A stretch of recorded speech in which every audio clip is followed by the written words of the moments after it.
बिहार चुनाव में अब बस थोड़ा ही वक्त बचा है। इस साल के अंत तक ये तय हो जाएगा कि बिहार की गद्दी पर कौन बैठने वाला है। चुनाव को लेकर सीट शेयरिंग पर दोनों ही खेमों में मामला उलझता दिख रहा है, चाहे बात इंडिया गठबंधन की करें या एनडीए की करें।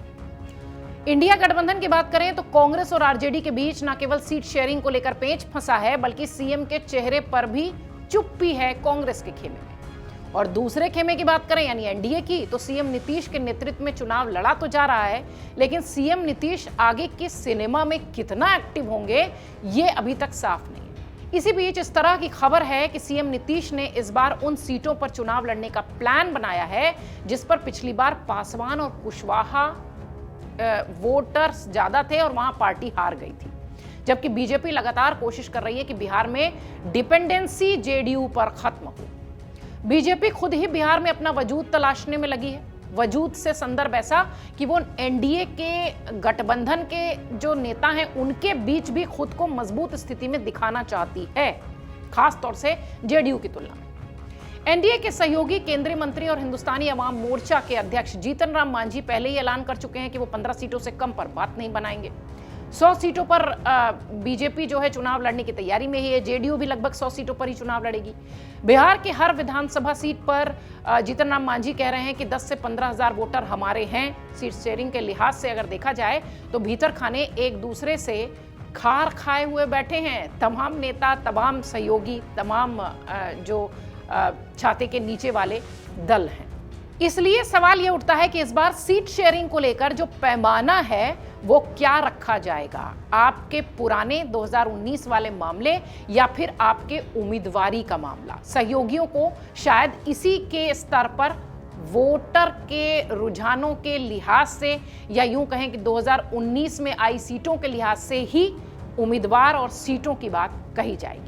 दो वोटर बिरादरी की बात हमने की, पासवान और कुशवाहा, जिस पर कि नीतीश कुमार अपना फोकस करने की कोशिश कर रहे हैं। अब आपको बताते हैं कि बिहार में वो कौन कौन सी सीटें हैं जिन पर कि नीतीश की नजरें हैं और जीतन राम मांझी किस तरह का सुर अपनाए हुए हैं वो भी आपको बताएंगे। आगे बढ़े इससे पहले जरा जीतन राम मांझी को सुनिए तो एक बेस तैयार होगा कि एनडीए में किस तरीके की कहानी दरअसल चल रही है। सुनिए। हमने तो सुना नहीं है, और अगर मान लीजिए कि हमको हिंदुस्तानी अवाम मोर्चा सेकुलर अधिकृत अगर करता है तो हम जरूर फैसला लेंगे।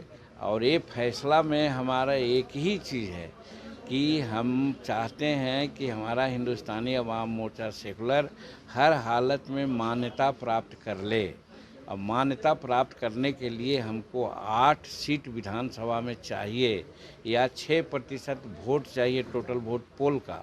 तो दो परिस्थिति है कि अगर 8 सीट लाने के लिए कम से कम हमको 15, 16 से 20 सीट मिले तभी ना आ सकते हैं। सब सीट हम जीत जाएंगे सो बात तो है नहीं।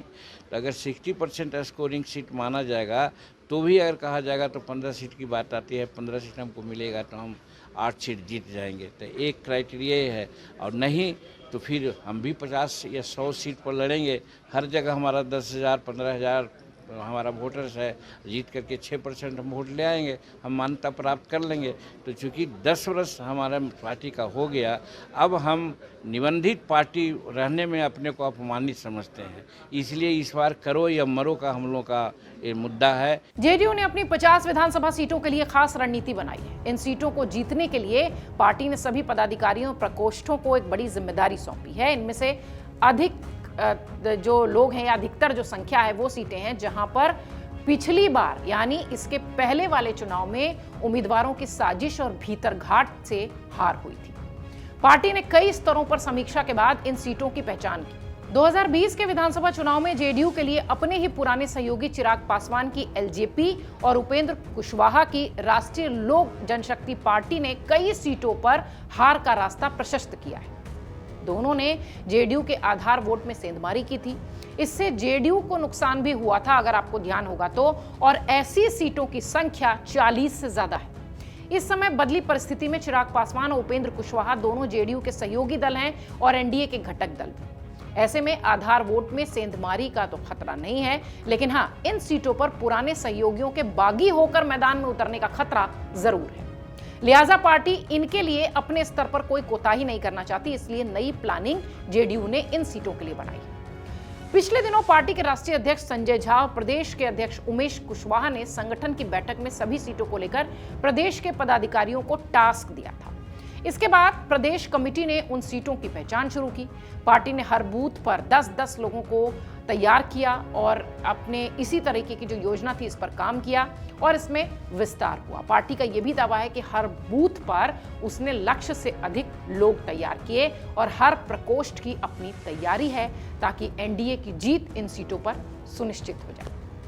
प्रदेश अध्यक्ष ये भी कहते हैं कि हमने कुछ सीटों की पहचान कर वहां अधिक ध्यान देने की कोशिश की है।